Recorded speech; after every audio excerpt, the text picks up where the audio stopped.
nakabitin kanina na question that was raised by Vice Chair Kit doon po sa Adventureland. Tsaka yung kay Mr. Tan. Sir, balikan ka lang namin mamaya ulit, ha? Anyway, now we'll just go back to the admin matters that was discussed a while ago. Now, under the admin matters, we have to decide, since we have now the quorum, we have to decide on the absence, continuous absence of, number one, Mayor Ryan Dolor, who has issued the subpoena last hearing to Jonathan Yu. Since the first hearing, absent po, and he is now represented by Engineer Morales. Joseph Yu, the same. Now, Herbert Tan is now present. Thank you for coming ulit, sir. Now, and of course, the invitation that was addressed to Vice Mayor, the Vice Mayor of Vice Mayor Cruzat of Bawan, and the 12, nilagay pa nga dito si Attorney. Attorney, parang binadali lang to yung letter, excuse letter nila Pati pangalan mo nandito. Your Honor, if I may po, supposedly po kasama po ako doon. Kaya lang, as respect nga po, sinamahan ko din po yung aking pong mga, kasi lahat po ng kasama ko yung mga retired po ng mga dating mga department heads. Si Engineer Herman Bonggaling. Nasa seminar po sa Bohol. Sagad seminar? Yes po, yes po. Mr. Chair? Yes, Chairman ako. Madam Attorney, Yes, Your Honor. bakit po kayo nag-decide na mag-attend? Hindi po kayo sumama sa GAD? Dahil, actually, Your Honor, naawa po lang din talaga ako as administrator kasi wala pong kasama yung mga, kita nyo naman po ang mga kasama ko, talagang mga medyo may edad na po. At least maalalayan ko man lang po kahit sa sasakyan papunta dito.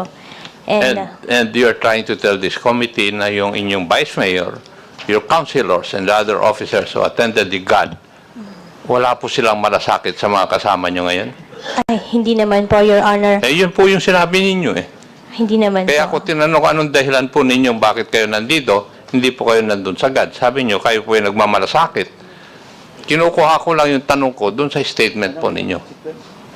Di po ba? And that is the implication of your statement. Di ba? Na yung mga pumunta dun sa GAD, wala silang malasakit dyan sa mga sinamahan mo ngayong araw na ito. Di ba dapat tama lang yun? Hindi naman po ganun, Your Honor. But again, apologies po kung hindi po sila nandito ngayong aras na to. Thank you, Mr. Chair. Thank you, Chairman Akop. But anyway, we'll discuss, after discussing the three major resource person that is not present today, balikan po natin yun sa council, no? Kasi mukhang ano na to Noong nakaraan, nandun din sa Cagayan, ngayon nandun si Bol. Mamaya po pag-usapan natin yan, Attorney. Mukhang umiiwas kayo O umiiwas sila. Anyway, in the case of Mayor Ryan Dolor, he was absent for the past several hearings. Wala po, hindi po dumating dito yung mayor. Si Vice Mayor po dumating once. No? Now, we have received a copy of the excuse letter of the mayor, and attached is the travel authority signed by the good governor of Batangas, Governor Mandanas, giving him the authority to travel to the United States from March 11 to March 26.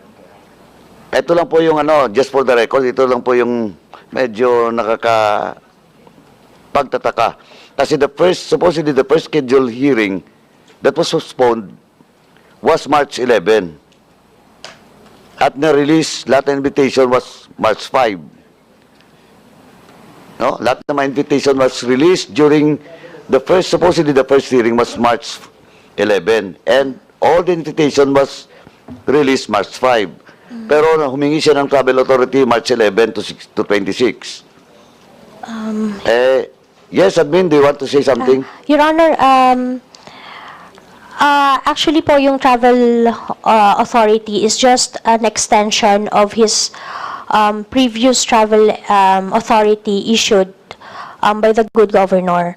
The original travel authority was until March 10, so he sought extension po of the travel authority. Whatever, attorney, what I'm saying is, the invitation was sent out for March 11 hearing, March 5. But the extension was March 11 to 26. Hindi ba nakapagtataka yun? Your Honor, dahil nga po yung pong travel authority would expire on March 10. Hindi nga, whatever. Bakit hindi na lang kumuha ulit ng travel authority after this hearing? Di ba? Well, in fact, the only attached documents here is the travel authority of the good governor. Wala pong medical, whatever. Wala. And he was absent for the past, since the very first hearing. Wala po siya dito. Umiiwas yung mayor nyo. Kahit itong mga councilors nyo, may problema rin to kasi the invitation was also sent out March 5. Mamaya, tatanungin pa kita dyan tungkol sa GAD na seminar na yan. But anyway, with this excuse letter that was sent to us by Mayor Ryan Dolor, this is unacceptable. Hindi po, for me, this is not valid reason for him to be absent today. Pang-apat na po ito. So what's the pleasure of the members of this committee? And that includes all the members present in the Zoom. Mr. Chair, Yes. before I Vice Chair. also have to raise, I was looking at this letter kanina eh. Una, po, it did not state what kind of medical treatment he is actually seeking, Mr. Chair. No, wala man lang medical records or anything like that to justify his absence. Second po, is that parang sinadyang i-time to yung extension for the travel authority because we already scheduled a hearing after the expiration of the original travel authority. So, medyo halata po na iniiwasan tayo ni Mayor Dolor eh. I don't know why, no? Because it has been the fourth meeting po na absent siya. And lastly, no, sa observation ko lang po sa letter niya is that this letter from the office of the city mayor is dated March 13. Tama ba? Yes, Your Honor. And he's in the United States. Yes, Your Honor. So how was the seal attached? How was it signed? Actually po, through his authority po, he just emailed us the originally signed document, and we had it sealed po sa office of the mayor. Okay, so signed, original signed. Yes po. How was it sent? Via email po. Email. Yes. Okay, so e-signature to. Yes, Your Honor. All right. Kasi, imposible naman na in 4 straight hearings hindi makaka-attend si Mayor, di ba? And he's a very, for me, important na resource person in this particular, because it involves most of the actions of the LGU nga. So, the fact na it did not even state what kind of medical treatment he's getting, wala man lang medical records attached to justify his absence, and for me, it's obviously just trying to avoid appearing in this committee, Mr. Chair. That's all. Thank you, Vice Chair. So, what's the pleasure of the members of this committee? Chairman Akop, please Mr. proceed. Chair, for continuously not attending the hearings in spite of the invitations given for 4 times, may I respectfully move that we declare Mayor Ryan Dolor in contempt. So move, Mr. Chair. I second, Mr. Chair. There is a motion to cite in contempt Mayor Ryan Dolor, Obuan, Batangas. Duly seconded. Any objections from the members in the Zoom?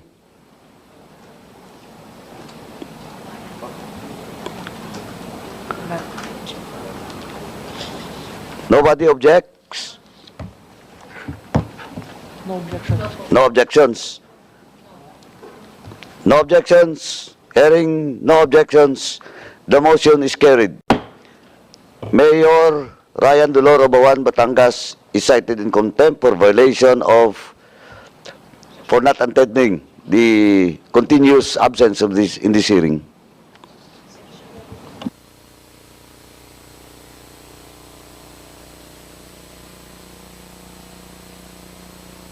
Just for the record, the violation being made by Mayor Dolor is in the violation of Section 11, Paragraph A, refusal to attend hearings without valid excuse.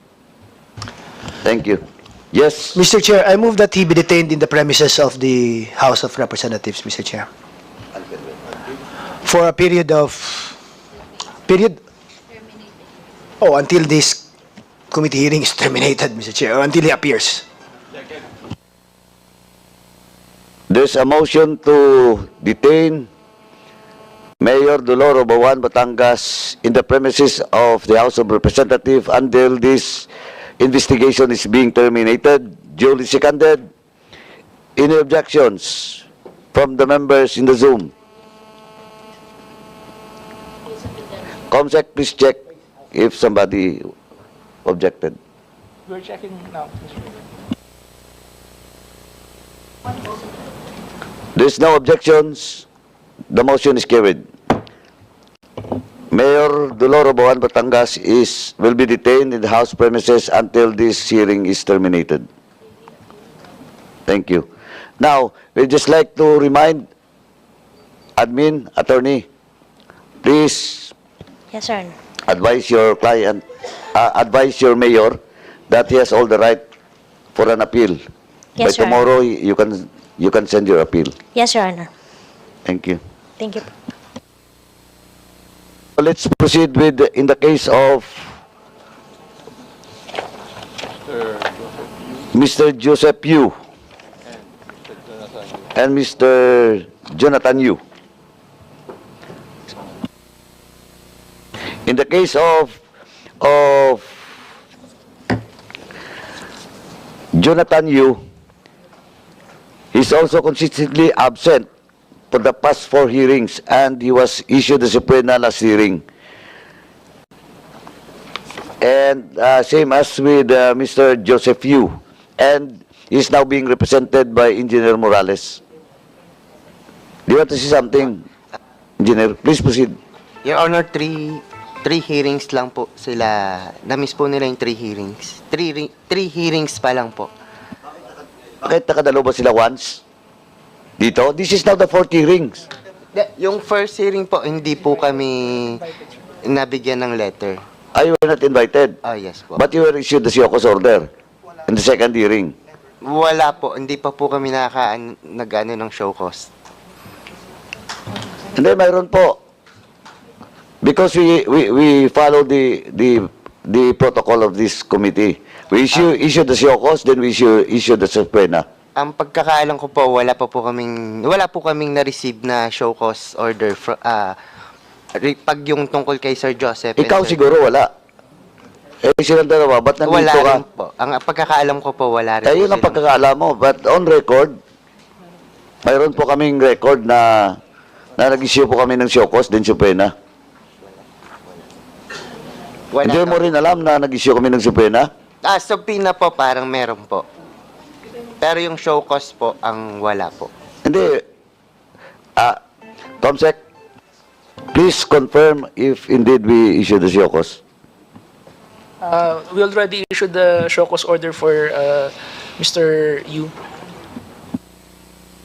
Joseph Both and... Jonathan and Joseph Yu, Mr. Chair. Okay, that's on record. So, Engineer, bakit po hindi sila makarating? Hindi sila pumupunta sa hearing? Pasensya na po, Your Honor, pero usually po natataon po na may prior commitment po sila or may lakad po sila outside the country. Pareho din sila ni Mayor Dolor. Nung nakaraan, nag-abroad din. Tapos may wedding. Last time, nung inibitahan sila sa abroad din. Tama? Yes po, Your Honor. O ngayon, sa abroad pa rin. O when was the invitation was received by your boss? Nung Friday po ng hapon. Ay, for this hearing. For today's hearing. Pero prior to that, we scheduled it on the 11th, di ba? Wala, Your Honor, wala po kaming nare-receive nung... Eh, nandito kang last hearing, di ba? And I told you, all invitees is still invited in the next hearing. Yung letter po mismo, wala po kami, hindi po namin alam kung merong nung 11.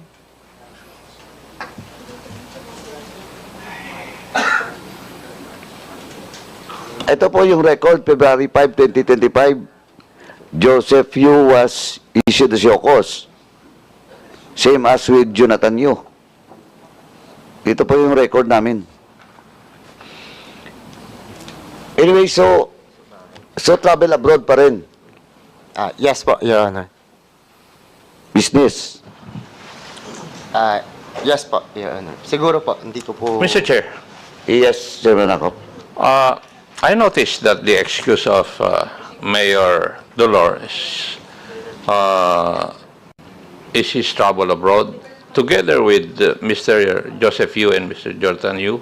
May I move that we request for the travel data insofar as the three gentlemen are concerned from the Bureau of Immigration to find out whether nasa abroad nga po sila o nag-travel sila. So move, Mr. Chair.